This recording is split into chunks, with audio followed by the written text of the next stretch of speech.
안녕하세요. 잇 바이블입니다. 오늘 우리 함께 묵상할 주님의 말씀 누가복음 5장 1절에서 11절까지의 말씀입니다. 함께 말씀을 읽겠습니다. 예수께서 게네사렛 호숫가에 서 계셨다. 그때의 무리가 예수께 밀려와 하나님의 말씀을 들었다.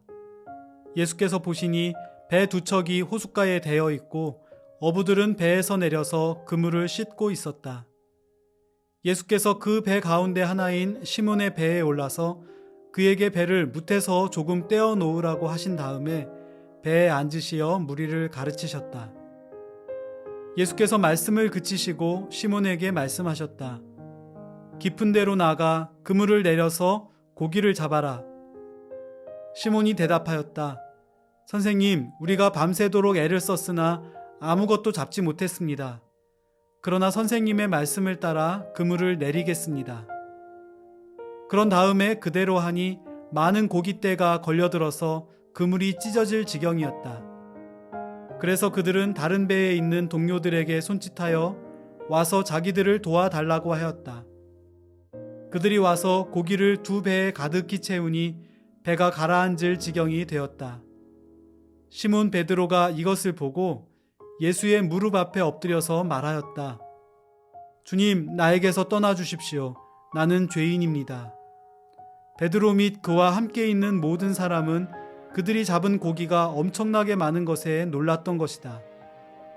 또한 세베대의 아들들로서 시몬의 동료인 야고보와 요한도 놀랐다. 예수께서 시몬에게 말씀하셨다. 두려워하지 말아라. 이제부터 너는 사람을 낚을 것이다. 그들은 배를 무태댄 뒤에 모든 것을 버려두고 예수를 따라갔다. 예수님은 약 30년 남짓한 기간 동안 사람으로 세상에 계셨고 본격적으로 메시아로서 활동한 기간은 약 3년 정도입니다. 그런데 놀랍게도 그 이후 2000년이 지난 오늘도 예수 그리스도의 하나님 나라 이야기는 현재 진행형으로 계속되고 있습니다. 지금 주님은 그때처럼 한 사람으로서 병자와 귀신 들린 자들을 고치거나 사람들을 가르치지는 않으십니다. 그럼에도 불구하고 유대와 예루살렘뿐 아니라 전 세계에서 2000년 전뿐만 아니라 지금도 변함없이 주님의 일, 하나님 나라의 메시아 사역은 멈추지 않고 있습니다. 주님은 어떻게 이 일을 하고 계시는 걸까요? 비결은 바로 제자도에 있다고 생각합니다. 주님은 그분을 따르는 사람들을 일방적으로 가르치기만 하시거나 그들의 요구에 반응하기만 한 것이 아니셨습니다.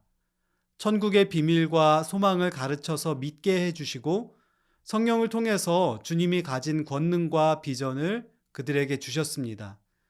그들로 하여금 주님의 사역에 참여하고 확장하게까지 하셨습니다. 다시 말해 주님은 제자를 세우셨습니다.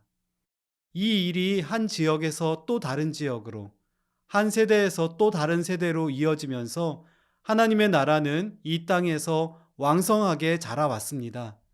오늘 말씀은 베드로가 구경꾼에서 제자로 첫 걸음을 내딛게 된 날의 이야기입니다. 예수님 주변에는 늘 군중이 따랐습니다. 정신이 번쩍 드는 지혜와 가르침, 놀랍고 신비한 능력, 사람들을 향한 진실한 사랑을 보며 사람들은 그분께 감동하고 따랐습니다. 그렇지만 사실 베드로는 주님께 큰 관심이 없었습니다. 어부였던 그는 전부터 예수님을 알고 있었지만 군중 속에 어울려 그분을 따라다니기보다 자기 일에 몰두할 뿐이었습니다. 그랬던 베드로에게 주님이 다가오셨습니다. 먼저 주님은 베드로의 삶의 현장에 들어가십니다. 그분을 향한 사람들의 환호에 안주할 수도 있었지만 굳이 베드로라고 하는 한 사람과 그의 동료들의 일터를 찾아오시고 그들 가까운 곳에서 일하고 계십니다. 그리고 주님은 바쁜 일상을 살아가느라 주님께 귀 기울일 여유조차 갖지 않았던 베드로에게 가까이 다가가 말씀을 들려주십니다. 그가 원하는 모습은 아니었을 수도 있습니다. 하지만 주님은 베드로의 배에 올라타 배를 띄워달라고 하신 뒤에 사람들을 해변에 두고 말씀을 전하십니다.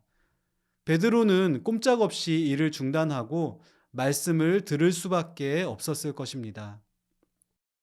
나아가 주님은 베드로에게 그분의 신적인 권능과 비전을 보이십니다. 이때 주님은 베드로에게 가장 현실적이면서도 어려운 문제를 연결고리로 삼아 이 일을 하십니다. 바로 고기 잡는 일입니다. 그는 밤새 일을 했지만 한 마리도 잡지 못했습니다. 그렇지만 주님의 말씀에 순종하여 깊은 곳에 그물을 던졌을 때 그물이 찢어질 정도로 많은 고기가 잡혔습니다. 경험 많은 베드로가 밤새워 일해도 고기잡이는 쉽지 않았지만 주님께는 충분히 가능한 일이었습니다. 자신의 힘으로는 할 수 없었지만 주님께 순종할 때 가능했습니다. 베드로가 그토록 고기를 잡고 싶었던 것처럼 주님은 사람을 건지기 원하셨습니다. 주님은 베드로와 친구들을 복음의 길, 제자의 길로 부르십니다. 주님의 능력과 권능을 보았을 때 그들이 느낀 감정은 놀라움과 두려움이었습니다. 그들은 주님께 다가갈 엄두조차 내지 못하고 있었습니다. 그러나 주님은 어쩔 줄 몰라 하는 그들에게 마음을 나누며 부르십니다. 두려워하지 말아라. 이제부터 너는 사람을 낚을 것이다. 그리고 이들은 정말 사람을 낚는 어부의 길로 나섭니다. 2000년을 이어온 제자도의 역사는 바로 이렇게 시작되었습니다. 예수 그리스도를 주로 영접한 주님의 백성들은 누구든 제자로 부름받습니다.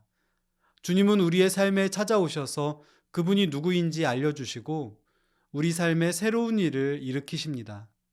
또 주님은 온 세상을 향한 그분의 선하고 위대한 비전을 보이시며 함께 하자고 우리를 부르십니다. 주님은 우리를 단순한 청중으로 부르지 않으셨습니다. 우리는 고난도 겪지만 주님의 영광에 동참하는 특권을 가진 그분의 제자입니다.